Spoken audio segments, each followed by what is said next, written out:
Les sentiments forts inspirent souvent les gens à accomplir de grandes choses. L'affection sincère pour leurs proches donne aux parents une force incroyable pour leur offrir un meilleur avenir. Ils sont prêts à surmonter tous les obstacles pour leurs proches. Cependant, même les émotions les plus pures peuvent parfois conduire à des conséquences inattendues. Dans la ville de Dayton, dans le comté de Montgomery, où vivent face à plus de 130 000 personnes, Whitney Lynn est née dans la famille Ostler le 27 juillet 1995. Elle avait une sœur aînée, Chelsea, avec qui elle était très proche depuis son plus jeune âge. La relation entre les parents de Whitney était difficile. Quelques années après la naissance de la cadette, la tension dans la famille atteignit son paroxysme et le couple décida de se séparer. En raison des problèmes de santé de la mère, la garde des enfants fut confiée au père. Pendant longtemps, les filles ont grandi sans avoir beaucoup de contact avec elles. Malgré les difficultés familiales, Whitney était joyeuse et amicale. Elle montrait des capacités créatives, notamment en dessin. Lorsque le père remarqua son talent, il envoya sa fille dans une école d'art. Quand Whitney eut 12 ans, sa mère Kimberly, après avoir retrouvé la santé, décida de revenir dans la vie de la famille. À ce moment-là, Chelsea travaillait déjà et vivait seule. La fille cadette vivait toujours avec son père. La mère voulait que les filles viennent vivre avec elle. Avec Chelsea, le rapprochement fut difficile. Elle n'avait plus besoin de soins maternels. Whitney, en revanche, était intéressée par l'idée d'avoir un contact avec sa mère. Elles ont commencé à se rencontrer, à se promener ensemble, et finalement elles se sont tellement rapprochées que Whitney est allée vivre avec elle. Les années suivantes, elle a vécu avec sa mère tout en restant en contact avec son père. Au lycée, Whitney a rencontré Randy Ryder. Une affection est née entre eux, qui s'est transformée avec le temps en une relation romantique. Le couple est resté ensemble pendant plusieurs années avant de se présenter à leurs parents. Leurs sentiments se sont avérés forts, et les jeunes gens étaient inséparables. Après l'école, ils ont cherché du travail ensemble et ont prévu d'étudier à l'université. En 2017, Whitney a appris qu'elle était enceinte. Bien que la nouvelle fût surprenante, les deux familles ont réagi positivement. Les parents des deux côtés ont soutenu le couple et ont considéré la fondation d'une nouvelle famille comme naturelle. Les parents du jeune homme, récemment retraité, ont offert leur aide pour élever l'enfant pendant que les jeunes étudieraient et construiraient leur vie. Le couple a accepté cette offre avec gratitude. Peu après, les amoureux ont déménagé dans la petite ville de St. Paris, dans l'État de l'Ohio, où vivait la famille du futur père. Au début, ils vivaient dans un petit appartement et travaillaient. Après la naissance de leur fille, ils ont décidé de déménager dans la maison des parents de Randy. Cette décision devait faciliter leur vie en leur permettant de concilier études et travail. De plus, c'était financièrement avantageux. Ils n'avaient pas de loyer à payer. Grand-mère et grand-père pouvaient passer plus de temps avec leur petite fille, ce qui semblait plaire à tout le monde. Dans la grande maison vivait aussi le frère cadet de Randy, Rodney. La différence d'âge entre les frères était faible. Rodney étudiait également, travaillait et faisait des projets d'avenir. Ils vivaient ensemble comme une grande famille harmonieuse et se soutenaient mutuellement. Tout semblait aller merveilleusement bien. Les événements qui suivirent furent d'autant plus surprenants. Le 1er octobre 2020, Randy est apparu au poste de police. Il a signalé la disparition de sa petite amie. Selon lui, il l'avait vue pour la dernière fois la veille au soir.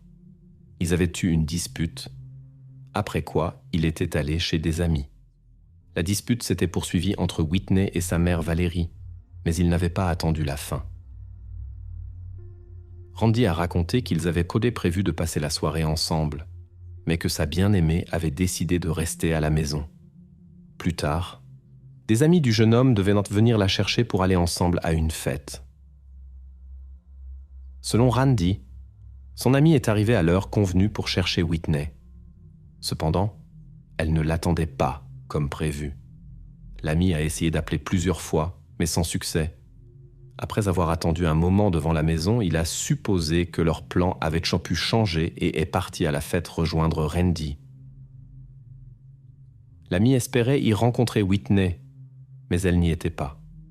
Il a raconté l'incident à Randy, ce qui l'a inquiété. Randy a également essayé de contacter la jeune femme, mais elle ne répondait pas. Inquiet, il a appelé ses parents qui étaient à la maison.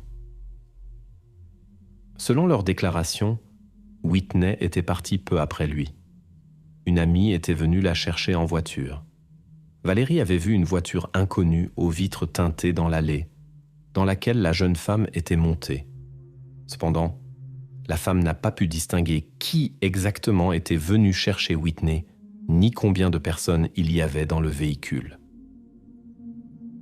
À partir de ce moment, Whitney n'a plus donné de nouvelles et personne ne l'a vue depuis. Le jeune homme a encore attendu un jour dans l'espoir que Whitney soit en visite chez des amis et qu'elle reviendrait. Il a appelé toutes ses connaissances, mais personne n'avait vu Whitney. Randy n'a pas découvert avec qui la jeune femme était partie, et c'est seulement alors qu'il s'est adressé aux forces de l'ordre. Naturellement, les enquêteurs ont d'abord soupçonné Randy d'être impliqué dans ce qui s'était passé. Car habituellement, dans de tels cas, ce sont des personnes proches qui sont impliquées. Mais le jeune homme avait une confirmation fiable de ses déclarations. Plusieurs témoins oculaires de la fête. Les parents avaient également vu comment il était parti seul. À la fête, Randy avait rencontré des amis et était resté avec eux jusqu'à ce qu'une connaissance vienne et informe qu'il n'avait pas pu récupérer Whitney. Elle était déjà partie. Celui-ci a confirmé le récit de Randy. Les policiers ont contacté la mère de la disparue pour savoir si la jeune femme était apparue chez elle. Elle a nié avoir vu sa fille. Selon ses dires, Whitney avait promis de clarifier toutes les questions et de revenir bientôt avec le petit enfant, en raison de problèmes avec le père de l'enfant. La femme a assuré que Whitney ne pouvait pas simplement disparaître. Tout cela ne formait pas un tableau cohérent. Alors les policiers ont pris l'affaire en main et ont commencé à organiser la recherche de la disparue. Le 1er octobre 2020, un homme se promenait dans la forêt autour du lac Kaiser dans l'État de l'Ohio. Lorsqu'il est arrivé à une falaise, il a remarqué quelque chose d'inhabituel en bas. Entre les pierres, un objet de couleur étrange ressortait. En regardant de plus près, l'homme a remarqué une silhouette immobile au fond du ravin. Il a supposé qu'il pourrait s'agir d'un randonneur qui aurait accidentellement glissé au bord de la falaise et s'est inquiété de son état. Le passant a essayé d'appeler la personne allongée, mais elle ne répondait pas. La descente par la pente abrupte semblait trop risquée, alors l'homme a sagement décidé d'appeler les secours. Bientôt, des spécialistes sont arrivés. Lorsqu'ils sont arrivés auprès de la personne allongée, les secouristes ont constaté qu'il s'agissait d'une jeune femme dans un état critique. Il est devenu évident que sa situation n'était pas liée à une chute. Sur le coup, il y avait des traces qui indiquaient une intervention extérieure. Il manquait des signes de blessure typiques d'une chute de hauteur, ce qui indiquait d'autres circonstances de l'incident. L'identité de la jeune femme n'a pas pu être établie immédiatement en raison de l'absence de documents. Les policiers arrivés sur place ne pouvaient en se fier qu'à ses vêtements et à d'autres caractéristiques distinctives, y compris les piercings, pour commencer l'enquête sur cet incident mystérieux. Les forces de l'ordre ont commencé à vérifier les listes de personnes récemment disparues. Après avoir examiné les rapports reçus au poste de police, ils ont rapidement trouvé une description similaire. Les experts avaient probablement affaire à Whitney Lynn Ostler. Ses vêtements et son apparence correspondaient à la description de la personne disparue. Le signalement de sa disparition était arrivé peu avant l'appel d'un passant au service d'urgence. Plus tard, il a été confirmé qu'il s'agissait bien de Whitney. Les experts ont supposé que la cause du malheur était l'asphyxie. Les circonstances indiquaient une action intentionnelle. C'est pourquoi les enquêteurs ont ouvert une enquête approfondie. En examinant les dernières heures de Whitney, les enquêteurs ont découvert qu'elle n'avait eu de contact qu'avec ses proches, son fiancé Randy, le père de celui-ci, Rodney Senior et sa mère Valérie. Le frère de Randy, Rodney Jr., est également devenu suspect car il vivait dans la même maison que la famille. Lorsque les policiers sont arrivés à la maison des Ryder, ils n'ont trouvé que le frère de Randy. Il a informé que les parents avaient emmené la petite fille à la chasse. Les agents ont décidé de parler d'abord au jeune homme. Il s'est avéré que Rodney Jr. était au travail du matin au soir, le jour de la disparition de Whitney. Cela a été confirmé par ses collègues et les enregistrements des caméras de surveillance. Quand il est rentré chez lui, il s'est avéré que la jeune femme avait disparu depuis plusieurs heures. C'est pourquoi le jeune homme a été immédiatement exclu du cercle des personnes d'intérêt. Randy, comme il a été confirmé, était à une fête pendant la disparition de Whitney et n'a pas non plus éveillé les soupçons. Il restait des questions concernant ses parents. Rodney Senior et Valérie étaient les seuls à avoir prétendument vu la jeune femme quitter la maison et monter dans une voiture inconnue après le départ de leur fils. Mais personne d'autre ne l'a confirmé. Les parents de Randy ne sont apparus à la maison qu'après 6 heures. Ils étaient couverts de saleté et ont expliqué cela par la recherche de cerfs dans la forêt, bien que cela ait suscité des doutes. Ils ont pu décrire la voiture dans laquelle la jeune femme était montée avant sa disparition, mais ne se souvenaient pas de la plaque d'immatriculation ni du conducteur. Ils n'y ont pas accordé d'importance, sachant que Whitney devait être récupérée pour la fête. Ils ont supposé qu'il s'agissait des amis en question car la jeune femme est montée calmement dans la voiture et semblait connaître le conducteur. Les policiers ont quitté la maison de la famille vers 19 heures, quand il faisait sombre. N'ayant pas obtenu d'informations importantes des témoins, ils ont décidé d'examiner l'endroit où la jeune femme avait disparu dans la rue, où selon les parents, une voiture suspecte rouge foncé aux vitres teintées s'était arrêtée à côté de leur pick-up. Malheureusement, il n'y avait pas de caméra de surveillance à cet endroit. En passant près du pick-up, les policiers ont remarqué par hasard quelque chose d'inhabituel dans la benne ouverte. Il y avait plusieurs sacs poubelles noirs avec des traces de ruban adhésif. À côté se trouvaient des tongs de femme et des gants. Tout était sale. L'assemblage des objets semblait étrange et ne ressemblait à aucun équipement de chasse. Les forces de l'ordre savaient dans quel cas désagréable de telles choses sont généralement utilisées. En examinant le ruban adhésif, les enquêteurs ont remarqué quelques cheveux arrachés qui ressemblaient en couleur et en longueur aux cheveux de Whitney. À l'intérieur se trouvait également un grand chariot à bagages à 2 roues. Il était très sale, comme s'il avait été récemment utilisé sur une route de campagne. Les enquêteurs ont décidé de procéder avec prudence et de ne pas attirer l'attention des propriétaires du véhicule sur leur découverte. Ils soupçonnaient que la famille pourrait être impliquée dans la disparition de la jeune femme. Craignant d'alerter les suspects potentiels, la famille Ryder, les officiers de police sont calmement retournés dans la maison et ont demandé la permission d'examiner la chambre de la disparue. Les enquêteurs voulaient effectuer une perquisition et obtenir le téléphone portable et l'ordinateur de Whitney pour analyse. Les parents de Valérie ont accepté de laisser entrer les policiers. Dans la chambre des jeunes parents, ils ont trouvé le téléphone de la disparue ainsi qu'un rouleau de ruban adhésif presque vide, identique à celui trouvé dans la benne du pick-up, avec des restes de cheveux. Les agents ont informé les propriétaires à ce sujet et ont demandé des explications. Ceux-ci sont restés calmes et ont commencé à répondre aux questions. Selon les parents, Whitney avait rangé sa chambre ce jour-là et les cheveux auraient pu accidentellement adhérer au ruban lorsqu'elle se peignait. Apparemment, elle avait été malade peu avant l'incident et avait souffert de chute de cheveux. Tous, y compris Randy, ont confirmé cette version. Malgré l'assurance dans les déclarations et l'absence de confusion, les enquêteurs ont commencé à douter de la sincérité de Valérie et de son mari. La famille se comportait assez calmement. On pouvait voir qu'ils s'inquiétèrent de la disparition de la jeune femme, mais ils parlaient clairement.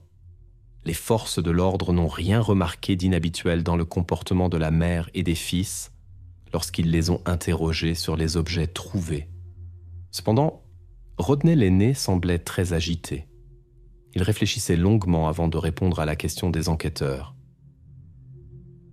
Les enquêteurs se sont intéressés à son comportement et ont décidé de l'interroger au poste. Là, l'homme a raconté la même histoire que son fils. Selon ses dires, peu avant que Whitney ne parte pour la fête, il y a eu une violente dispute entre elle et Valérie. D'abord, les jeunes parents se sont disputés dans leur chambre. Puis la mère du jeune homme est intervenue. Whitney était en colère. Elle affirmait avoir des preuves de l'infidélité de son bien-aimé et voulait le quitter. Elle ne voulait pas seulement le quitter, mais aussi retourner chez sa mère avec sa fille.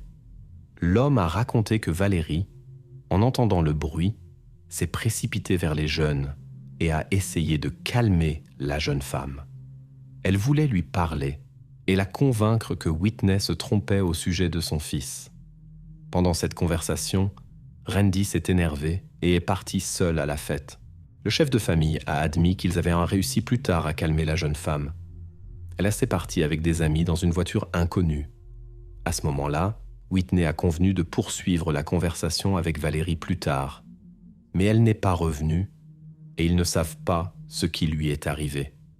Rodney Senior a également confirmé que son fils était effectivement volage et avait une autre petite amie. Ils l'ont appris lorsqu'elle a annoncé sa grossesse. Cela s'est produit quelques jours avant la disparition de Whitney. Elle était sûre que l'enfant était de Randy et a donc décidé de le garder. Toute la situation éveillait les soupçons, d'autant plus que le jeune homme avait caché ces détails lors de sa première conversation avec les enquêteurs. De plus, ses proches auraient pu avoir un motif pour se débarrasser de la jeune femme. Randy a été convoqué au poste pour interrogatoire. On lui a d'abord demandé pourquoi il n'avait pas mentionné la raison de la dispute, qui était liée à une autre jeune femme.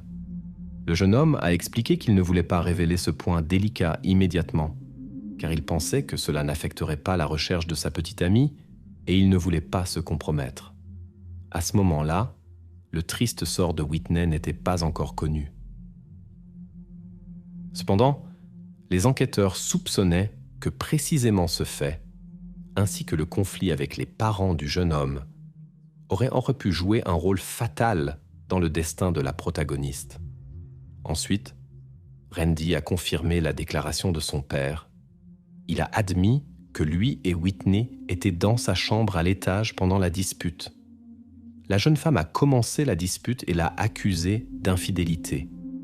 Elle a déclaré son intention de mettre fin à la relation et de partir avec l'enfant. La mère est intervenue, ils ont eu une discussion animée et sont descendus. Bientôt, la dispute s'est calmée, mais le jeune homme a entendu des bruits étranges. Ces bruits n'ont pas suscité d'inquiétude ou de soupçon chez lui. Randy est resté dans sa chambre et n'y a pas prêté attention. Quand tout est devenu calme, après un certain temps, son père est venu le voir, l'air très agité. L'homme s'est adressé à lui avec une demande inattendue. Il a demandé à son fils de quitter la maison pour quelques jours et de rester dans un endroit où il serait facile à trouver. Randy n'a pas demandé les raisons de cette étrange requête. Il a simplement emballé les affaires nécessaires et est parti chez des amis avec lesquels il voulait passer la soirée. Après cela, Whitney n'est plus réapparu. Le comportement du jeune homme semblait inhabituel. Les enquêteurs étaient perplexes quant à la raison pour laquelle il avait quitté si volontiers la maison à la demande de son père, sans se renseigner sur ce qui s'était passé en bas. Randy s'est justifié en disant que la situation avec sa bien-aimée l'avait beaucoup bouleversé et déstabilisé. C'est pourquoi il a décidé de faire confiance à ses parents. Le jeune homme pensait que son père suggérait de cette manière de faire une pause dans la relation et de donner du temps à Whitney pour se calmer. En raison de la dispute avec la jeune femme, Randy ne l'a pas cherché et est simplement parti seul. Compte tenu des circonstances de leur conflit, tous les invités à la fête ont supposé que la jeune femme n'était pas venue à cause de la dispute. Personne n'a pensé que quelque chose aurait pu arriver à Whitney. Whitney était connue comme une personne aimable et gentille qui n'avait pas d'ennemis. À la fête, les invités ont remarqué que Randy semblait perturbé. Il a essayé plusieurs fois de contacter Whitney, mais sans succès. Le jeune homme pensait que sa fiancée l'ignorait à cause de désaccords, mais il a compris qu'elle ne pouvait pas simplement disparaître. C'est pourquoi Randy s'est adressé à la police. Plus tard, Whitney a été retrouvée dans un ravin. Les preuves indiquant que les parents de Randy étaient impliqués dans l'incident alors qu'ils se trouvaient au rez-de-chaussée.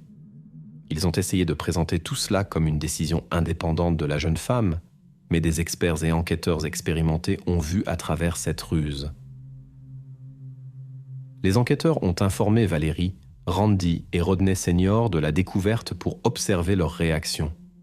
Après cette nouvelle, Rodney Senior est devenu visiblement nerveux, ce qui semblait suspect. Ensuite, les enquêteurs ont fait un pas décisif. Ils ont montré au chef de famille des photos du lieu où Whitney a été trouvée, sans cacher les détails désagréables. En voyant l'état de la mère de sa petite fille, l'homme s'est effondré. Cette astuce psychologique a aidé à révéler la vérité. Rodney Senior a commencé à raconter. Le jour de la disparition, il se reposait dans la chambre du rez-de-chaussée. Il a été réveillé par un bruit inquiétant venant de la pièce voisine qui a duré plusieurs minutes. Il a décidé d'aller voir ce qui se passait. En regardant dans l'autre chambre, il a vu Whitney sur le lit. Elle ne bougeait pas, et sur sa tête, il y avait un sac fermement attaché autour de son cou. À côté du lit se tenait Valérie avec un rouleau de ruban adhésif dans la main. L'homme a raconté qu'il était tombé dans un état de stupeur et que les heures suivantes s'étaient écoulées comme dans un brouillard. Sa femme a expliqué que la colère s'était emparée d'elle lorsqu'elle a réalisé qu'elle ne reverrait jamais sa petite fille. Elle a perdu le contrôle d'elle-même et s'est attaquée à Whitney. Rodney Senior n'a pas dit un mot et a aidé sa femme mécaniquement. D'abord, il a envoyé son fils au loin pour qu'il ne voie pas ce qui s'était passé. Quand il est revenu, il a trouvé Valérie en train d'essayer de mettre Whitney dans de grands sacs en plastique. Valérie lui a demandé d'apporter un chariot et un grand sac. Après avoir emballé Whitney, ils ont chargé ensemble le sac dans le pick-up. De retour à la maison, ils ont réfléchi un moment sur où aller ensuite. Ils ont décidé d'aller à la falaise du lac Kaiser. Ils ont mis la petite fille de Whitney sur le siège arrière, ne voulant pas la laisser seule à la maison. Ils sont arrivés sur place tard dans la nuit. La petite dormait, inconsciente de ce qui se passait. Ensuite, ils ont emporté les sacs, les restes de ruban adhésif, le sac et le chariot, avec l'intention de se débarrasser des preuves plus tard, mais heureusement pour les enquêteurs, ils n'y sont pas parvenus. Rodney Senior était très nerveux pendant sa déclaration, tandis que Valérie restait calme dans la pièce voisine. Les enquêteurs ont interrogé les suspects séparément, et Valeria ne savait rien de l'aveu de son mari. Elle est restée distante et a insisté sur sa version des événements. Mais tout a changé quand on lui a rapporté les déclarations de son mari. Valeria a laissé tomber son masque et a confirmé son récit. Selon ses dires, elle a entendu une forte dispute entre Whitney et Randy. Quand elle est intervenue, elle a réalisé que Whitney voulait partir avec la petite. La jeune femme a menacé qu'ils ne reverraient jamais leur petite fille et a commencé à faire ses bagages. Valeria a eu peur de perdre son petit être cher. Elle a décrit son état comme de la confusion et a dit que c'était comme si elle s'était observée de l'extérieur. Valeria a affirmé qu'elle ne voulait pas causer de dommages irréparables à Whitney. Rodney est apparu à la porte et s'est figé à la vue de ce qui se passait. Valeria lui a ordonné d'emmener Randy pour lui fournir un alibi. Le reste du récit correspondait aux paroles de son mari. Valeria a insisté sur le fait qu'elle avait agi sous le coup de l'émotion, sans être consciente de ses actions. Son aveu a choqué les policiers, surtout parce que tout s'est passé en présence de la petite fille. Les enquêteurs devaient donc déterminer si l'incident était le résultat d'une explosion émotionnelle soudaine ou d'une action planifiée à l'avance. Les forces de l'ordre ont arrêté Valérie et Rodney Senior. Randy n'a pas été soupçonné car aucune preuve n'a été trouvée contre lui. Cela a déclenché une vague de mécontentement parmi les résidents locaux et les proches des personnes concernées. Beaucoup étaient convaincus de l'implication du jeune homme dans l'incident avec sa fiancée. On supposait que les parents avaient décidé de le couvrir pour qu'il puisse continuer à s'occuper de sa fille. Comme Rodney Senior n'était pas présent au moment de l'incident et n'a pas aidé sa femme, des suppositions ont émergé selon lesquelles Randy aurait pu être complice puis être allé à une fête. Ces suppositions semblaient fondées, car le jeune homme avait déjà caché certains détails lors de sa première conversation avec la police. Il y avait aussi des doutes sur la façon dont une femme âgée pouvait gérer la jeune et forte Whitney. Cependant, cela était possible si Valérie se trouvait réellement dans un état de forte excitation émotionnelle. Randy a nié toutes les accusations et a passé avec succès un test au détecteur de mensonges. En raison du manque de preuves, il n'a pas été inculpé en lien avec la disparition de Whitney. Jusqu'en décembre 2020, le couple était en détention provisoire en attendant le procès. Pendant ce temps, Rodney Senior, âgé de 54 ans, a proposé un accord à l'accusation. En échange d'un aveu et d'une aide dans l'enquête, l'homme n'a reçu que 3 ans de prison. Il a été libéré le 28 mars 2023. Le procès contre Valérie, âgée de 53 ans, a commencé en février 2021. La défense a essayé de prouver son innocence. Ils ont affirmé que l'incident avec la victime était l'œuvre d'inconnus. Ensuite, les avocats ont insisté sur la culpabilité de Randy et Rodney Senior. Cependant, l'accusation a réfuté ces arguments. Sur les preuves, on a trouvé des traces de Valérie et de la victime. Certains objets portèrent les empreintes digitales de Rodney Senior, ce qui indiquait l'implication de Valérie dans l'incident et les actions suivantes. Son mari et son fils Randy ont témoigné du côté de l'accusation contre elle. Cela a enlevé à la défense la chance d'acquitter l'accusé. Finalement, le jury a déclaré la femme coupable de crimes graves et de dissimulation de preuves. Elle a été condamnée à la prison à vie avec possibilité de libération conditionnelle après 21 ans. Elle pourrait être libérée en 2041.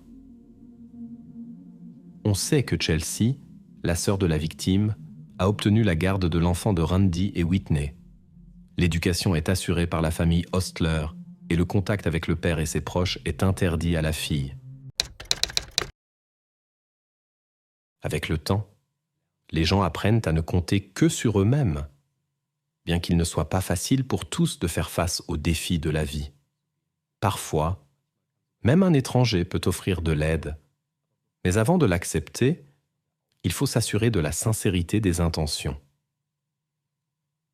À la mi-2019, Anna Smachna vivait à Gelsenkirchen, en Allemagne, avec ses 2 chiens. Anna avait une sœur jumelle nommée Edith, avec laquelle elle était très proche depuis l'enfance. Edith était mariée à Dirk. Les sœurs vivaient à proximité l'une de l'autre et se voyaient tous les jours, même si ce n'était que pour une brève conversation. Le 22 juin 2019, Anna passa brièvement chez Edith à midi. Elle souhaita une bonne journée à sa sœur et partit vers 12h30.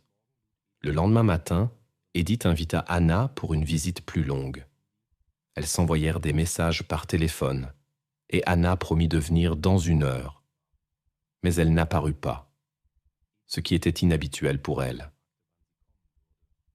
Edith écrivit à sa sœur et lui demanda quand elle viendrait. Anna répondit qu'elle n'avait pas l'intention de venir, en utilisant des émojis inhabituels pour elle. Edith sentit que quelque chose n'allait pas, mais décida de ne pas tirer de conclusions hâtives et continua l'échange de messages. Plus le dialogue durait, plus il semblait étrange à Edith. Elle avait l'impression de communiquer avec un étranger. Edith décida d'appeler pour entendre la voix de sa sœur, mais Anna ne répondit pas, bien qu'elle venait d'envoyer activement des messages. C'était aussi inhabituel pour Anna, normalement. Elle rappelait toujours si elle ne pouvait pas répondre immédiatement. Mais cette fois, elle continua simplement à envoyer des messages étranges après l'appel manqué. L'interlocuteur dans la correspondance se comportait de manière complètement différente de ce qu'Anna faisait habituellement. Les soupçons d'Edith grandissaient et elle les partagea avec son mari. Le couple décida que la situation était trop étrange, bien qu'il ne voulait pas penser à quelque chose de grave. Cependant, le comportement d'Anna était si inhabituel qu'Edith et Eric décidèrent à 6 heures du soir de lui rendre visite pour clarifier tout en personne. Quand ils arrivèrent à l'appartement d'Anna, ils frappèrent, mais personne ne répondit. La porte était intacte. Il n'y avait aucun signe d'effraction. La seule chose qui inquiétait le couple était le comportement inhabituel des chiens d'Anna. Leurs aboiements semblaient différents, plus nerveux que d'habitude. Edith et Eric commencèrent à frapper plus fort, mais sans succès. Inquiets qu'il soit arrivé quelque chose à Anna, ils s'adressèrent au concierge pour obtenir de l'aide. Quand ils réussirent à entrer, ils furent accueillis par l'obscurité. Tous les rideaux étaient tirés. La propriétaire n'était pas là. Les affaires étaient à leur place, comme si Anna s'était simplement évaporée dans l'air. Certains détails renforcèrent l'inquiétude. De la vaisselle sale dans l'évier, du linge en désordre après le lavage. C'était très inhabituel pour l'ordonnée Anna. Il semblait qu'elle avait disparu au milieu des tâches ménagères quotidiennes. Rien de précieux ne manquait, mais Anna n'aurait pas pu partir comme ça, laisser ses animaux de compagnie sans surveillance et ne pas informer sa sœur de la réunion. Le couple décida d'aller à la police, mais fut accueilli froidement. Les enquêteurs réagirent avec réticence à la plainte et expliquèrent qu'il s'agissait d'un adulte libre de faire ce qu'il voulait. Edith n'abandonna pas et sentit intuitivement que quelque chose de grave était arrivé à sa sœur jumelle. Malgré la résistance du couple, les autorités prirent l'affaire en main. Les enquêteurs fouillèrent dans l'appartement de la disparue, mais ne trouvèrent ni preuve ni indice pour la recherche. Les forces de l'ordre trouvèrent également étrange la disparition soudaine d'Anna sans raison apparente. Compte tenu du zèle d'Edith, on décida de la vérifier en premier pour une éventuelle implication. Elle nia bien sûr tout et fournit un alibi. Le couple fut rapidement exclu comme suspect et la sœur jumelle partagea des informations utiles avec les enquêteurs. Selon Edith et son mari Dirk, la sœur avait un petit ami difficile nommé Michael, qui était plus âgé qu'elle. Cet homme jovial avait rencontré Anna sur Internet. À cette époque, la disparue avait des difficultés financières. Auparavant, elle travaillait dans une garderie, puis elle avait changé pour un centre d'appel où le salaire suffisait à peine pour les charges et la nourriture. De manière inattendue, Michael apparut, prêt à soutenir Anna dans cette période difficile. Michael était un homme grand, robuste, chauve, mais charmant. Dans l'ensemble, il plaisait à Anna, mais quelque chose l'irritait. Elle hésitait, mais il lui promit une vie sans souci et était prêt à le prouver. Le nouveau petit ami faisait des cadeaux, promettait d'acheter une voiture et de l'héberger dans l'hôtel de sa mère. C'est pourquoi Anna accepta ses avances. Leur relation dura 6 mois et l'aida à surmonter ses problèmes financiers. Cependant, il était loin d'être son idéal. En apprenant à le connaître de plus près, il s'avéra être un partenaire excessivement méfiant qui essayait de contrôler chaque pas de son élu. Cela devint la raison de leur séparation. À première vue, La séparation se déroula sans incident. L'homme sembla l'accepter calmement et Anna retourna à son rythme de vie habituel. Ils convinrent de maintenir une relation amicale. Cependant, Edith rapporta qu'après la séparation, des événements étranges et inquiétants commencèrent dans la vie d'Anna. Le premier signal d'alarme fut un grave incendie dans son appartement qui se produisit quelques mois après la séparation. Les pompiers arrivèrent rapidement sur les lieux et purent contenir le feu sans qu'il ne se propage aux pièces voisines. De l'appartement ravagé par les flammes, seule une petite partie des affaires put être sauvée. Anna admit qu'elle ne pouvait pas comprendre la cause de l'incendie. Cependant, dès le début, elle soupçonna que Michael était impliqué dans cet incident. En raison des soupçons d'incendie criminel, une enquête fut ouverte. Les enquêteurs interrogèrent plusieurs voisins d'Anna qui décrivirent un homme suspect. Selon plusieurs témoins oculaires, ils le remarquèrent regardant avec méfiance autour de la résidence peu avant que l'incendie ne se déclare. Cependant, ils ne connaissaient pas personnellement Michael et ne pouvaient donc pas l'identifier avec précision. Les témoins ont décrit l'homme suspect comme grand, robuste, chauve et d'âge moyen. Quand ils ont vu la photo de Michael, ils ont supposé que cela pourrait être lui. Après cet incident, Anna a décidé de se tenir à l'écart de son ancien petit ami. Cependant, ils ont continué à communiquer sur les réseaux sociaux et Michael a réussi à la convaincre de son innocence dans l'incident. Bien que Michael soit resté le principal suspect, aucune preuve directe n'a été trouvée contre lui. Il a continué à soutenir Anna verbalement et a de nouveau offert une aide financière. Après les récents événements, la jeune femme se trouvait dans une situation difficile. Elle avait perdu son ancien soutien et avait besoin de fonds pour restaurer son appartement. La sœur d'Anna soupçonnait que Michael essayait de la rendre financièrement dépendante. Michael est réapparu comme un sauveur, mais Anna ne voulait pas reprendre la relation. Il a alors changé son approche. Il a parlé d'une tante riche de Suisse qui le finançait prétendument.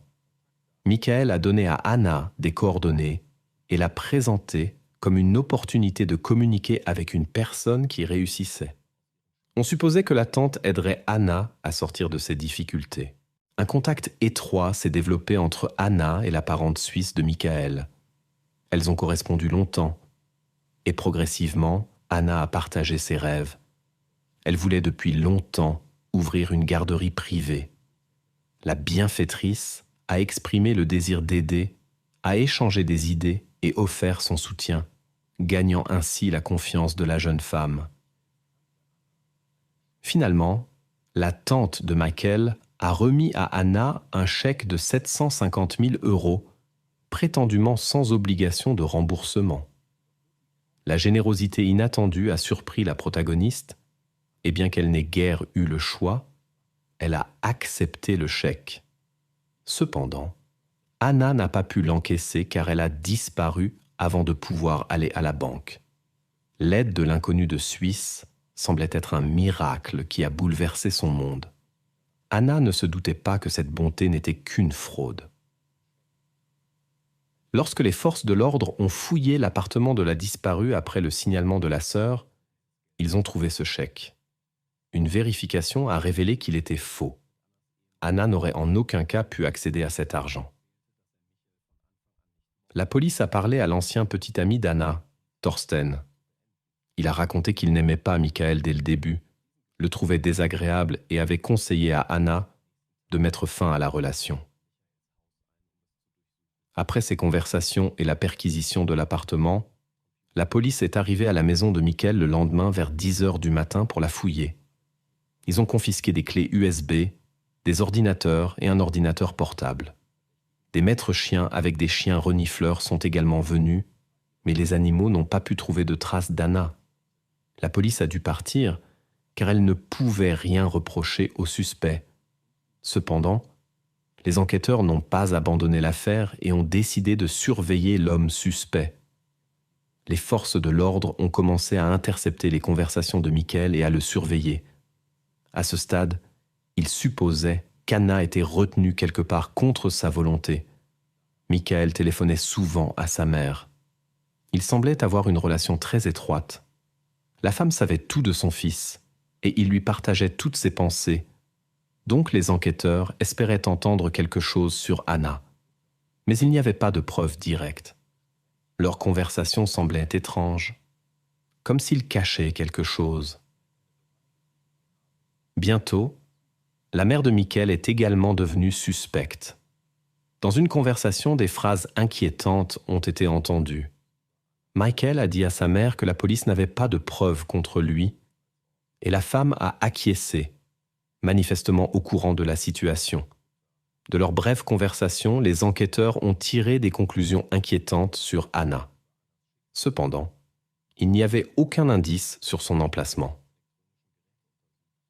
Les enquêteurs ont parlé à la mère de Michael, mais elle a refusé de faire une déclaration et a nié savoir quoi que ce soit sur le sort d'Anna. À ce moment-là, les enquêteurs avaient examiné les appareils électroniques saisis chez Michael. Sur l'un des disques durs, ils ont trouvé des photos de l'appartement d'Anna qui avait récemment brûlé. Il s'est avéré que Michael y était allé et avait installé une caméra cachée. Il avait pris les images pour ajuster l'angle de vue à la surface maximale. C'est précisément cet appareil qui a été la cause de l'incendie. Ainsi, la police a obtenu des preuves claires de l'implication de l'ex-petite amie dans l'incendie. Il était clair qu'elle n'était pas partie de son plein gré. Elle n'avait ni les moyens, ni les opportunités, ni le désir de le faire. Elle rêvait d'ouvrir sa propre garderie et prévoyait bientôt d'encaisser un chèque pour réaliser son rêve. Dans l'appartement, il ne manquait que le sac à dos rose vif et le téléphone portable de la jeune femme. Maintenant, Edith était sûre que le téléphone, comme Anna, était avec Michael. La sœur soupçonnait qu'elle avait communiqué avec lui via le téléphone d'Anna le jour de sa disparition. Pour trouver plus de preuves qui pourraient lier Michael à l'incident, la police a enquêté sur une usine d'incinération de déchets à Krefeld, à 50 km de la maison de la disparue. Ils espéraient découvrir des objets endommagés par le feu. Selon les enquêteurs, tout objet pourrait contenir des preuves importantes de l'implication de Michael dans l'incident. Malheureusement, rien de substantiel n'a pu être trouvé. Une récompense de 5 000 € a été offerte pour des informations sur le sort d'Anna. Après 5 mois, la police est finalement apparue à la maison d'Edith. La femme était au travail, alors les enquêteurs ont informé Dirk de l'arrestation d'un suspect. Il s'est avéré que c'était Michael. Sur ses appareils, ils ont trouvé non seulement des photos de l'appartement de la disparue, mais aussi quelque chose de plus inquiétant encore. Des enregistrements et des images d'Anna dans un très mauvais état ont été découverts. Cependant, la jeune femme elle-même n'a pas été retrouvée. Les enquêteurs avaient observé Michael pendant tous ces mois. Il se rendait souvent dans une forêt près de la ville et visitait toujours le même endroit où il faisait voler son drone. Il semble que cela servait à observer le terrain et à vérifier une zone spécifique. Les forces de l'ordre soupçonnaient que c'était ainsi qu'il s'assurait de la sécurité de son secret. Malheureusement, Michael lui-même ne visitait pas cet endroit. C'est pourquoi son emplacement exact n'a pas pu être déterminé jusqu'à présent. Néanmoins, les enquêteurs étaient convaincus que c'est là que se trouvaient des preuves importantes dans l'affaire Anna. À plusieurs reprises, des représentants des forces de l'ordre se sont rendus sur les lieux avec des chiens et des groupes de recherche, mais n'ont rien pu découvrir de suspect. Lorsque Michael a été invité à une conversation, il a parlé en détail de sa vie avant de connaître Anna.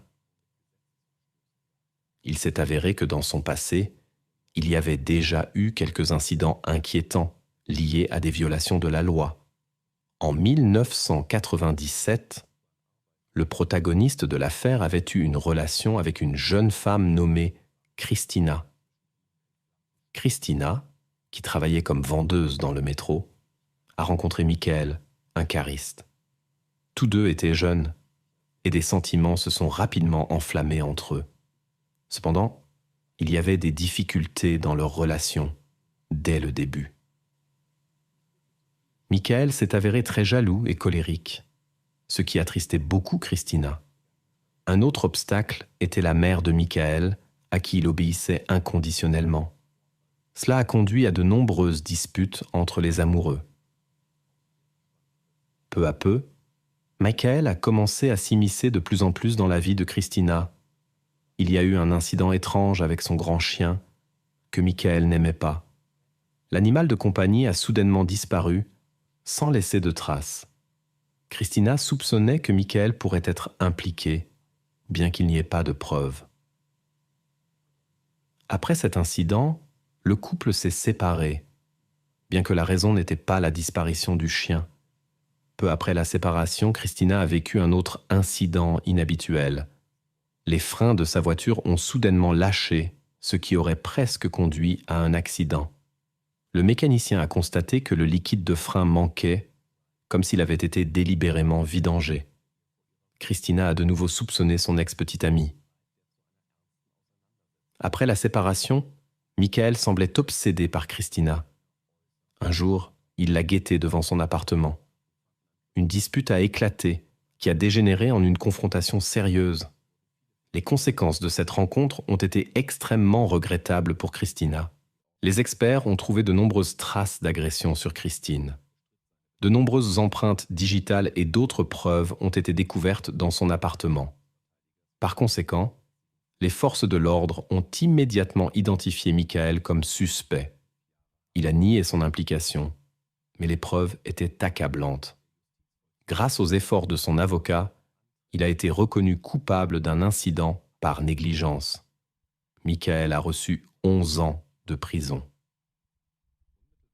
Pendant son séjour dans l'établissement pénitentiaire, il a fait plusieurs demandes de libération anticipée qui ont été rejetées.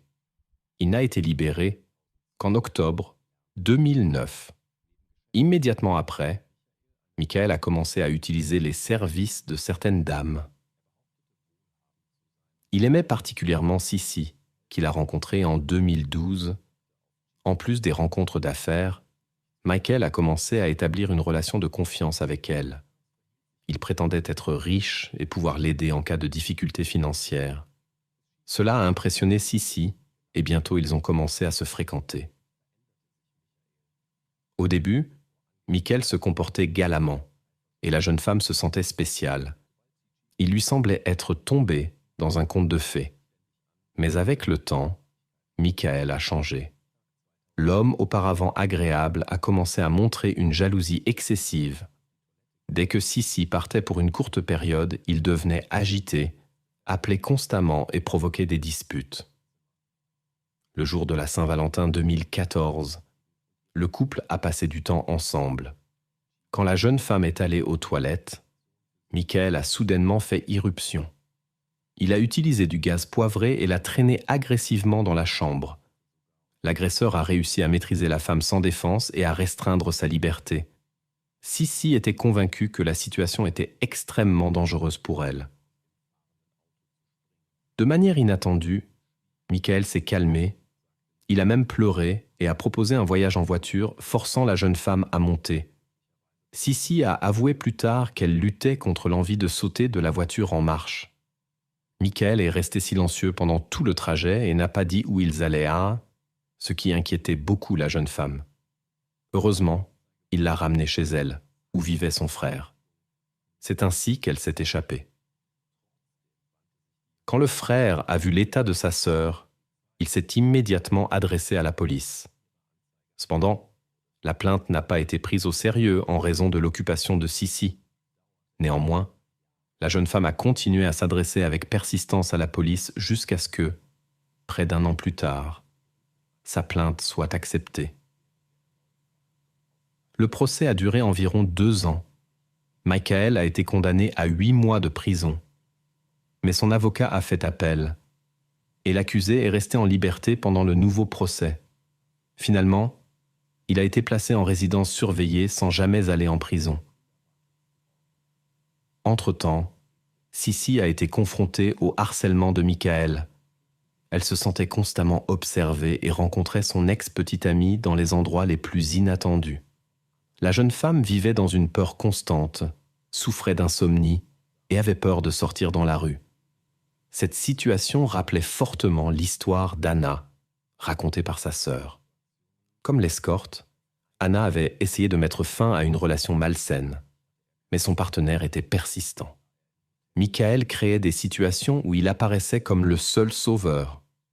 En réalité, il n'avait pas les moyens d'aider les autres, car il vivait dans l'hôtel de sa mère et dépendait d'elle. Sissi a partagé une histoire similaire. Quand la relation est devenue insupportable, Michael a menacé de s'automutiler. Cela a fonctionné, mais Anna a choisi la séparation. Michael, offensé, a gardé rancune. Après la séparation, Michael a attiré Anna dans son appartement. La jeune femme ne savait pas que cette rencontre serait fatidique. Les conséquences ont été terrifiantes. Michael a documenté l'incident en vidéo et en photo. Sur les supports de données de Michael, on a également trouvé d'autres images inquiétantes. Christine, dans une situation compromettante, ainsi que des jeunes femmes non identifiées. La police a été choquée en réalisant l'ampleur du problème. On a supposé qu'une partie des photos pourrait provenir du Darknet, mais la paternité de Michael n'a pas été exclue. Lors de la perquisition de l'appartement, des objets spécifiques ont été trouvés sous le lit. Compte tenu de la gravité de la situation, les enquêteurs ont soupçonné qu'il pourrait y avoir plus de victimes que ce qui avait été initialement établi. En 2020, des matériaux électroniques liés à la disparition d'Anna et trouvés chez le principal suspect ont été présentés au tribunal. Peu avant, il avait déjà été reconnu coupable de harcèlement et d'agression envers Sissi. Le 15 décembre, il a été condamné à Eberswalde à une longue peine de prison. Pour le harcèlement de la jeune femme, il a reçu une peine supplémentaire. Il n'aura une chance d'être libéré que dans sa vieillesse. Les proches d'Anna espèrent qu'il ne sera jamais libéré. La famille d'Anna était présente dans la salle d'audience, où ils ont été confrontés à de lourds témoignages de ce qui s'était passé. Pendant ce temps, Michael a montré un comportement inapproprié en regardant les proches d'Anna. Dans son regard, il n'y avait pas la moindre trace de remords. La question principale est restée sans réponse. Où était Anna ? L'accusé est resté silencieux, peut-être dans l'espoir d'une réouverture du procès en raison du manque de preuves importantes. La police soupçonnait que la réponse se trouvait dans la forêt où il faisait voler un drone, mais la recherche est restée infructueuse. 2 ans après le prononcé du verdict, en mars 2022, il y a eu un tournant inattendu. Lors de travaux de rénovation dans la maison de Michael, des ouvriers ont découvert des restes humains derrière un mur dans la cave. Une enquête a confirmé qu'il s'agissait d'Anna. Il s'est avéré que le coupable avait cherché sur Internet des informations sur les méthodes pour cacher des preuves dans des constructions. Les enquêteurs étaient plus tout près, mais n'ont pas pu trouver Anna plus tôt. Maintenant, les proches d'Anna ont pu réaliser leur souhait longtemps caressé, lui faire des adieux dignes et l'enterrer. La sœur d'Anna a pris son animal de compagnie chez elle. Chacun d'entre nous est habitué à certaines choses qui nous semblent naturelles depuis la naissance. Malheureusement, toutes les personnes ne peuvent pas profiter même des joies les plus élémentaires de la vie. Le personnage principal de notre histoire en est un exemple frappant. Elle n'a jamais eu l'occasion de ressentir la chaleur des soins parentaux ou de connaître la compréhension de son entourage. Malgré ses qualités positives et son bon cœur, le destin l'a traitée extrêmement durement. Amber Gibson a grandi dans une petite famille avec son frère aîné, Connor. Ses parents, Peter et Anne-Marie, vivaient dans un quartier défavorisé du sud du Lanarkshire, en Écosse. Les difficultés financières ne leur permettaient pas de déménager dans un meilleur endroit. Contrairement aux autres, le chef de famille s'est facilement adapté à l'environnement. Il préférait passer son temps avec la bouteille plutôt que de travailler. La famille survivait à peine avec l'aide sociale. L'argent suffisait à peine pour le strict nécessaire. La vie des Gibson était loin d'être idéale. Peter ne s'occupait pas de la famille et avait un tempérament colérique. Dès leur plus jeune âge, les enfants ont grandi dans une atmosphère de tension constante. Bien qu'Amber en ait été moins affectée, son frère n'a pas eu la vie facile depuis l'enfance. Celle qui souffrait le plus était Anne-Marie, que son mari insultait souvent sans se gêner devant les enfants. Selon la femme, cette situation se répétait régulièrement, mais elle ne trouvait pas la force de s'y opposer. Finalement, elle décida d'aller à la police. Une enquête commença, et l'homme fut accusé de comportement inapproprié. Pendant l'enquête, Peter ne cacha pas son caractère. Il continua à intimider sa femme, ce qui la fit sérieusement craindre pour son bien-être. Cependant, cela ne fit qu'aggraver la situation de l'accusé et devint une preuve supplémentaire devant le tribunal. Peter fut condamné à une peine de prison. La raison n'était pas seulement les conflits familiaux, mais aussi une série d'autres délits qu'il avait commis entre 2001 et 2008. Ils étaient tous caractérisés par un comportement agressif. L'homme représentait manifestement un danger pour son entourage. En même temps, il ne pouvait pas expliquer les raisons de ses actions et disait seulement que dans les moments de colère, il perdait simplement le contrôle. Plus tard, il s'est avéré que Peter avait une fois causé du tort à une femme inconnue. La victime a rapporté qu'à un moment donné, elle s'était résignée au pire dénouement, mais que l'agresseur avait inopinément cessé ses actions. Pour tous ces délits, le tribunal a condamné Peter à une peine de 10 ans de privation de liberté. Il est évident que les enfants n'ont pas pu grandir heureux et joyeux dans un environnement familial aussi défavorable. L'atmosphère dans la maison était tendue et pesante. Connor a eu particulièrement du mal.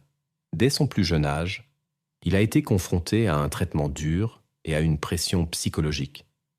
La situation a changé en 2008, lorsque le père a été incarcéré. À ce moment-là, l'aîné avait 5 ans et Amber 3 ans. Il semblait que la famille pourrait enfin respirer. Mais malheureusement, après l'arrestation de son mari, la mère a commencé à consommer de l'alcool de manière excessive et a cessé de s'occuper des enfants. Les services sociaux ont décidé de placer Connor et Amber sous la garde de Craig et Carol Niven. Les nouveaux parents ont ressenti de la compassion pour le destin des petits, qui ont eu la malchance de naître dans un environnement si défavorable créé par leurs parents biologiques. Le couple Niven avait longtemps désiré des enfants, mais ne pouvait pas en avoir les leurs. Les enfants adoptifs sont devenus pour eux une opportunité de montrer leur amour et leurs soins parentaux. Cependant, tous n'ont pas soutenu cette décision. Les grands-parents biologiques des enfants n'ont pas pu obtenir la garde. Ils soupçonnaient que les Niven n'accueillaient les enfants adoptifs que pour le soutien financier de l'État.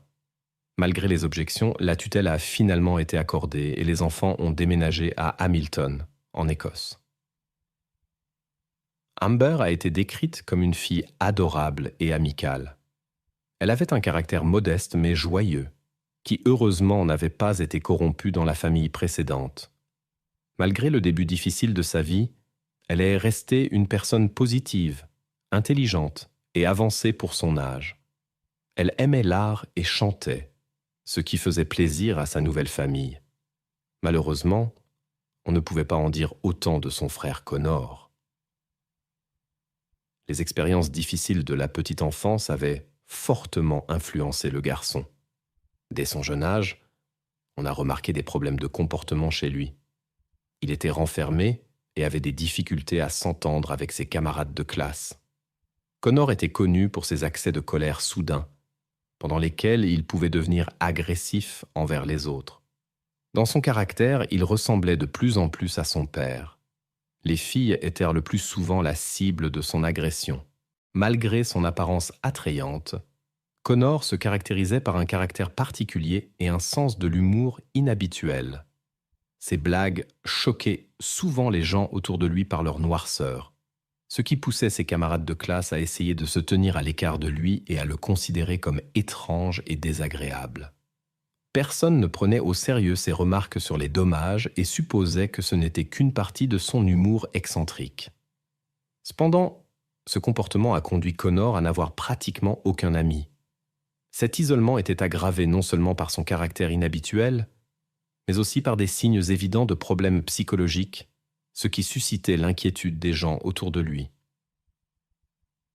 Connor utilisait activement les réseaux sociaux, où il partageait des pensées troublantes. Dans l'un de ses posts pendant la période scolaire, il a décrit en détail ses difficultés. Il était évident qu'il avait de sérieux problèmes de socialisation et était conscient de son état, mais ne pouvait pas y faire face. Il a écrit sur des problèmes de comportement alimentaire, d'humeur dépressive, d'état d'anxiété et de difficultés de concentration. Bien sûr, cela a affecté ses performances scolaires. Certains enseignants croyaient que le jeune homme avait des difficultés d'apprentissage, car il ne montrait aucun intérêt pour les cours et séchait souvent. Malheureusement, personne n'a effectué les examens nécessaires pour confirmer ces suppositions, de sorte que le diagnostic exact de Connor est resté inconnu. En tant qu'adolescent, il était seul face à ses problèmes liés à l'âge et psychologiques. Connor se plaignait que les gens le jugèrent superficiellement, sans essayer de le comprendre. En réalité, il ne se considérait pas comme une mauvaise personne, mais voulait simplement surmonter les conséquences de la relation difficile avec son père. Le jeune homme était convaincu que son père était responsable de tous ses problèmes. Malgré les tentatives d'améliorer la communication, le jeune homme ne pouvait pas trouver un langage commun même avec sa sœur biologique, qui n'avait que quelques années de moins que lui. Les parents adoptifs essayaient de ne pas les laisser seuls, sachant que cela pourrait conduire à de sérieux conflits. Ils ont essayé de séparer les enfants dès leur plus jeune âge pour que leur rencontre ait lieu sous la supervision d'adultes. Mais même sous surveillance, Connor cherchait des raisons de se disputer avec sa sœur. C'est pourquoi les parents adoptifs les ont envoyés dans des écoles différentes pour minimiser leur contact. À l'adolescence, Connor a été transféré dans un établissement d'enseignement spécial pour jeunes ayant des difficultés sociales et émotionnelles. Amber a poursuivi son éducation dans une école ordinaire. Grandir a été difficile pour les enfants, en particulier pour Connor. En raison de son caractère compliqué, il avait du mal à établir des relations romantiques. Le tempérament volatile de Connor repoussait les autres, et les filles évitaient le contact avec lui. Cela déclenchait de la colère en lui, qu'il déchargeait souvent sur sa sœur. La situation s'est tellement aggravée qu'Amber, âgée de 14 ans, a demandé à être transférée dans un pensionnat, car elle avait peur d'être près de son frère. Connor est resté chez ses parents adoptifs jusqu'à sa majorité. En 2020, il a décidé de vivre de manière indépendante et a rejoint le projet Triangle Bleu à Hamilton, qui fournissait un logement aux personnes dans le besoin. En réalité, il a emménagé dans un refuge pour sans-abri. Malgré leur séparation, Amber et Connor continuaient à se voir, bien que leur communication restât tendue. Les conflits étaient toujours fréquents, mais comme ils vivaient maintenant séparément, ils se rencontraient au moins souvent face à face. Malheureusement, la vie d'Amber n'est pas devenue plus calme. En juin 2021, elle a vécu une expérience traumatisante avec Jamie Stars, âgé de 20 ans, pour laquelle ce dernier a été condamné à 10 ans de prison. Fait remarquable, il avait déjà été accusé auparavant d'un délit similaire, mais avait été libéré sous caution. Amber a mis longtemps à se remettre de l'incident et à chercher du soutien auprès de sa famille et de ses amis. Elle souffrait beaucoup de ce qui s'était passé, tandis que son frère restait indifférent à son état. Pendant cette période difficile, Amber a désespérément cherché du soutien et a essayé d'améliorer ses relations avec tous ceux qu'elle considérait comme sa famille, y compris Connor. Le 26 novembre 2021, Amber a partagé ses plans pour la soirée avec un ami Elle voulait revoir son frère après une longue période. Amber était excitée par la rencontre à venir et espérait des changements positifs dans leur relation. Elle croyait sincèrement que les désaccords passés seraient derrière eux et qu'ils pourraient enfin restaurer leur lien fraternel. À cette époque, elle était encore sous la tutelle d'un orphelinat. Fait intéressant. L'initiative de la rencontre venait de Connor. Il avait lui-même contacté la direction de l'établissement. Amber a été autorisée à passer quelques heures avec son frère, son retour étant attendu dans la soirée. L'ami d'Amber a essayé de la dissuader, lui rappelant les situations désagréables passées avec Connor, mais elle a maintenu sa décision. Pendant la rencontre, Amber a pris un selfie avec son frère et l'a publié sur les réseaux sociaux. Sur la photo, elle avait l'air heureuse. Après cela, plus personne n'a eu de ses nouvelles. Vers minuit, Connor est retourné à sa résidence. Il est allé directement au bureau, ce qui a attiré l'attention d'une employée.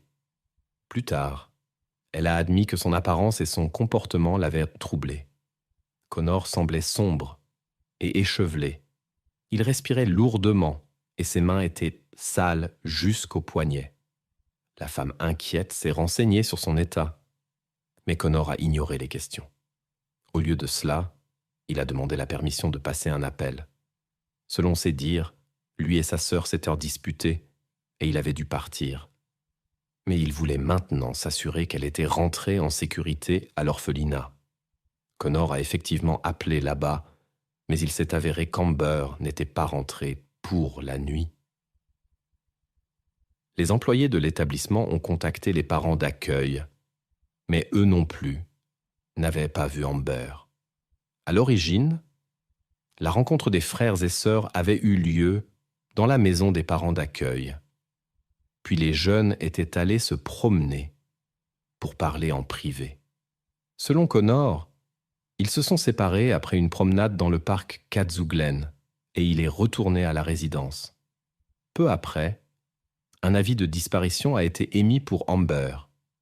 Les enquêteurs ont déterminé qu'Amber n'avait pas de relation amoureuse, ne prévoyait pas de voyage, et toutes ses affaires étaient restées à la résidence. Ces faits ont suscité de sérieuses inquiétudes chez les enquêteurs quant à son bien-être. En même temps, le comportement de Connor semblait étrange. Malgré la disparition de sa sœur, il n'a pas pris contact avec les parents d'accueil pour discuter de la situation. Le jeune homme n'a rien fait pour en savoir plus sur le sort d'Amber. Il s'est simplement assis et a attendu. À ce moment-là, les autorités avaient déjà commencé la recherche et tentaient de trouver des indices. Une étape logique était de contacter la personne qui avait parlé à Amber en dernier. Les enquêteurs sont allés voir Connor et il a confirmé qu'ils étaient sortis se promener ensemble ce soir-là. Selon le jeune homme, comme d'habitude, une dispute avait éclaté entre eux. Après la dispute, Connor serait parti, laissant sa sœur contrariée dans le parc. Il aurait ensuite erré longtemps dans les environs avant d'atteindre sa résidence.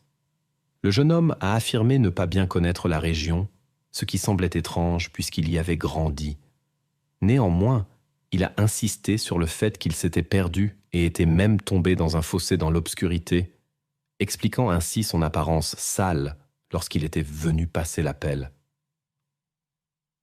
Le récit du jeune homme a éveillé les soupçons des enquêteurs. Il pouvait montrer sans effort sur la carte où il avait rencontré sa sœur, où ils avaient passé du temps dans le parc et où ils s'étaient séparés. Cependant, il est soudainement devenu incertain lorsqu'on lui a demandé l'emplacement approximatif du fossé. Les enquêteurs ont essayé de découvrir avec qui Connor était à ce moment-là et qui pourrait corroborer ses déclarations. Mais le jeune homme a éludé les réponses à ces questions et s'est empêtré dans des contradictions. Les policiers n'ont pas pu obtenir de clarté de sa part. Finalement, ils l'ont laissé partir et ont poursuivi l'enquête sur la disparition. 2 jours s'étaient écoulés depuis la disparition d'Amber. Le 28 novembre, vers 10h15 du matin, Stephen Corrigan, 45 ans, a appelé les services d'urgence. Il a signalé avoir découvert une jeune femme immobile lors d'une promenade dans le parc Cadzo Glen. Les enquêteurs sont arrivés sur le lieu de la découverte, qui se trouvait à 200 mètres du pont où Amber avait été vue pour la dernière fois. Ils ont immédiatement commencé à vérifier les informations fournies par Corrigan. Après avoir effectué les procédures nécessaires, l'identité de la jeune femme trouvée a pu être établie. Comme on le soupçonnait, il s'agissait d'Amber Gibson, 16 ans. Cette nouvelle a choqué tous ceux qui connaissaient la jeune femme et est devenue un tournant dans l'enquête. Après l'incident, Connor a publié un message émouvant sur les réseaux sociaux dédiés à sa sœur. Il a exprimé sa douleur face à sa mort prématurée et a regretté que le monde n'ait pas eu l'occasion de savoir quelle personne merveilleuse elle avait été. Les gens ont apporté des fleurs à l'endroit où Amber a été trouvée. Personne ne pouvait comprendre ce qui était arrivé à Amber et qui pourrait en être responsable. En même temps, Connor a contacté un journal local. Il voulait donner une interview sur sa sœur.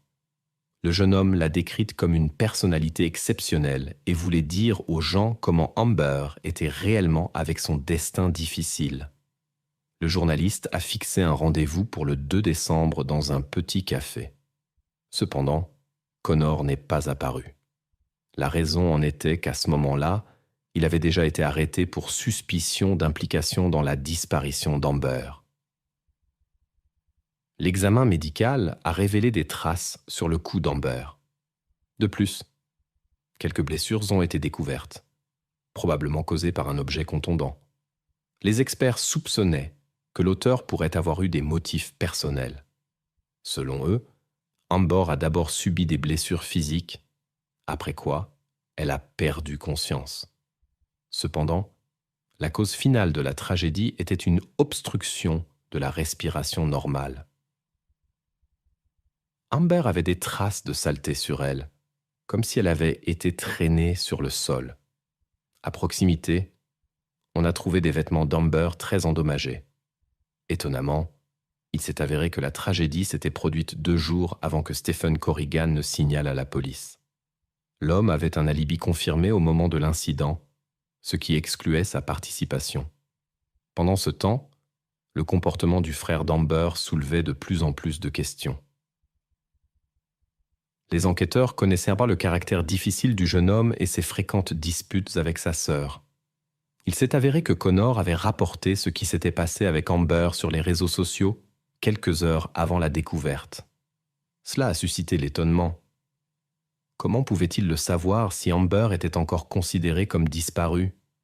De plus, le frère était le dernier à l'avoir vue. Ces circonstances ont conduit la police à examiner de plus près les actions de Connor et à rechercher des preuves pour une éventuelle accusation. Les enquêteurs ont réussi à obtenir des enregistrements de caméras de surveillance qui ont aidé à clarifier les dernières heures d'Amber. Les caméras ont enregistré comment elle se promenait avec son frère Connor à travers la ville, puis sur un pont près du parc. Les jeunes sont visibles sur l'enregistrement à 21h57. Quelques minutes plus tôt, à 21h51, Amber a pris un selfie avec Connor et l'a publié sur les réseaux sociaux. Sur la photo, elle avait l'air heureuse. Cela suggérait que la rencontre se passait bien. Ils se dirigeaient là probablement vers le parc où Amber a été retrouvée plus tard. Environ 1h30 plus tard, les enregistrements montrent Connor revenant seul. Personne d'autre n'a été capturé par les caméras. Connor a également pu être suivi sur les enregistrements vidéo des façades de sa résidence universitaire. Devant l'entrée du bâtiment, il a jeté une partie de ses vêtements dans une benne à ordures, ce qui a éveillé les soupçons. Les forces de l'ordre ont fouillé les bennes et ont trouvé la veste que le jeune homme portait cette nuit-là. Curieusement, il n'a pas jeté les autres affaires.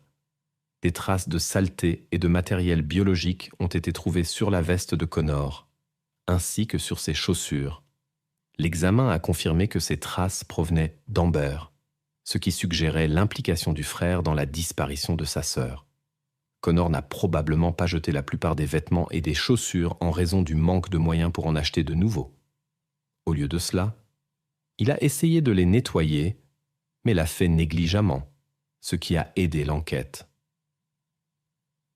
Des traces biologiques ont également été trouvées sur les vêtements d'Amber. L'analyse a révélé qu'elles provenaient de Connor.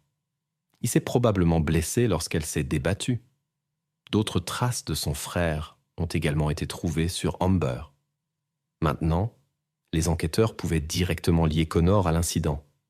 L'examen du téléphone du jeune homme a montré que le lendemain, vers midi, il a envoyé un message à un chat de groupe de 5 personnes demandant de l'aide pour la recherche. 40 secondes plus tard, il a écrit à sa sœur pour lui demander si tout allait bien. Plus tard, Connor a de nouveau écrit au groupe en disant qu'aucune aide n'était nécessaire et que c'était une mauvaise blague. Ensuite, dans l'historique du navigateur, des recherches ont été trouvées sur la façon d'éviter la surveillance sur le téléphone et de protéger les données contre l'examen de la police. De toute évidence, il essayait d'effacer les traces de ses actions. L'examen des messages sur le téléphone portable de Connor a révélé un côté inquiétant de la relation entre frère et sœur. Selon les messages, il avait précédemment commis des actes inappropriés envers Amber et l'avait intimidée pour qu'elle n'en parle pas aux parents adoptifs ou aux autorités. C'était l'une des raisons pour lesquelles elle voulait quitter la maison de la famille d'accueil si urgemment à l'âge de 14 ans. Amber a gardé le silence sur ces incidents en raison de l'intimidation de son frère ou de sentiments compliqués à son égard. Cependant, peu avant sa disparition, elle semblait avoir décidé de partager cette information avec ses parents adoptifs. Cela aurait pu être la cause d'un conflit. Les enquêteurs ont reconstitué une image approximative des événements de cette nuit fatidique. Supposément, Connor a rencontré sa sœur. En effet, ils sont allés se promener dans l'intention d'améliorer leur relation. Sur les enregistrements des caméras, on peut voir qu'au début, ils parlaient calmement entre eux. Tout semblait normal. Puis ils sont entrés dans le parc, où l'incident s'est produit. Probablement, le conflit a été provoqué par le jeune homme et s'est produit spontanément. D'autre part, il n'a pas été exclu que l'incident ait été planifié à l'avance. Quoi qu'il en soit, Connor a commis quelque chose d'impardonnable envers Amber. Le jeune homme a laissé sa sœur dans le même parc, après l'avoir emmenée à un autre endroit, littéralement sur un sentier. Le 2 décembre 2021, Connor Gibson, âgé de 18 ans, a été arrêté sans avoir eu l'occasion de rencontrer un journaliste pour créer l'image d'un frère en deuil. Il a été accusé de graves charges concernant sa propre sœur. Malgré toutes les preuves, Connor a continué à nier son implication dans l'incident. Cependant, les enquêteurs disposaient de nombreuses preuves directes contre le jeune homme, qui ne laissaient aucun doute sur son implication. Des traces ont été trouvées sur ses vêtements et ses chaussures qui pouvaient être attribuées à Amber et son matériel biologique a été trouvé sur la jeune femme et ses vêtements. Les caméras l'ont enregistré près de la scène du crime et il n'avait pas d'alibi. Les enquêteurs ont analysé les activités de l'appareil mobile du suspect et ont concentré leur attention sur ses recherches inhabituelles. Le jeune homme a tenté sans succès de trouver des informations sur la façon de cacher ses données. Après son arrestation, ses parents adoptifs ont exprimé à plusieurs reprises des critiques. Les questions concernant l'adaptation sociale du jeune homme, son interaction avec ses camarades et ses connaissances de l'orphelinat ont toujours inquiété ses proches. Les intérêts de Connor étaient assez sombres et sa relation avec sa sœur n'a jamais été empreinte de chaleur. Au cours de l'enquête, leur correspondance concernant des incidents antérieurs a été découverte et également utilisée comme preuve. Lorsque la disparition d'Amber a été connue, Connor n'a montré aucune inquiétude, comme si cela ne le concernait pas du tout. Il semblait confiant de pouvoir égarer l'enquête. Cela pourrait indiquer certains schémas de pensée du jeune homme, possiblement liés à son état mental.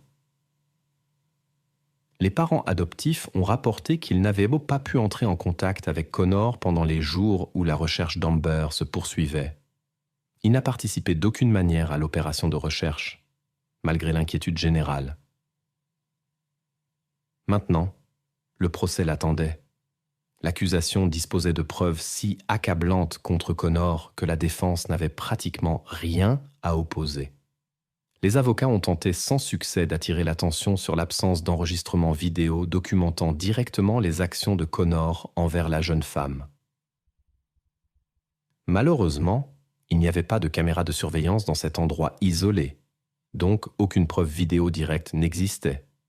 Néanmoins, il y avait plus que suffisamment d'autres preuves. Le procès a duré 13 jours, après quoi le jury s'est retiré pour délibérer. Le jury a rendu un verdict unanime de culpabilité sur tous les chefs d'accusation. Connor Gibson a reçu une peine d'emprisonnement à perpétuité avec la possibilité de demander une libération conditionnelle après 22 ans. L'histoire d'Amber et Connor a bouleversé de nombreuses personnes par sa tragédie. Ses frères et sœurs, confrontés à une enfance difficile, n'ont pas pu trouver un langage commun. Leur chemin était rempli d'épreuves, des relations compliquées avec les parents jusqu'à la séparation dans le système de placement familial. Amber a toujours cherché à établir un lien avec son frère, malgré les avertissements d'amis et les conflits passés. Elle croyait en la possibilité d'une réconciliation, mais cette croyance a conduit à de tristes conséquences. Le comportement de Connor pendant le procès a soulevé de nombreuses questions. Il était resté impassible et n'a montré aucune émotion. Cela a amené beaucoup à réfléchir sur son état mental. Les experts ont noté que l'enfance dans un environnement problématique aurait pu sérieusement affecter son développement. L'avocat a insisté sur le fait que le jeune homme avait longtemps cherché de l'aide, ce qui était prouvé par ses publications sur les réseaux sociaux, où il partageait ses problèmes. Les proches d'Amber et Connor ont exprimé leur mécontentement envers le système de placement familial et les parents d'accueil. Ils pensaient que ces derniers n'accordaient pas assez d'attention aux jeunes à problème et qu'ils ne les avaient accueillis que pour le soutien financier de l'État. De plus, ils ont exprimé des inquiétudes quant au sort d'autres enfants qui étaient sous la garde de cette famille. Les parents d'accueil, quant à eux, ont rejeté toutes les accusations. Ils ont affirmé que, malgré les difficultés, ils avaient déjà fait tout leur possible pour soutenir Amber et Connor. Selon eux, la décision de séparer le frère et la sœur a été prise dans l'intérêt de la sécurité d'Amber. Ils ont également noté qu'ils n'avaient pas été informés d'incidents antérieurs entre les jeunes. Après avoir atteint la majorité, Connor a décidé indépendamment de déménager dans un refuge pour sans-abri. Pendant un certain temps, le frère et la sœur ont essayé de reconstruire leur relation, et les parents d'accueil ont soutenu ces tentatives. Malheureusement, personne n'a pu prévoir les conséquences tragiques auxquelles cette situation allait mener.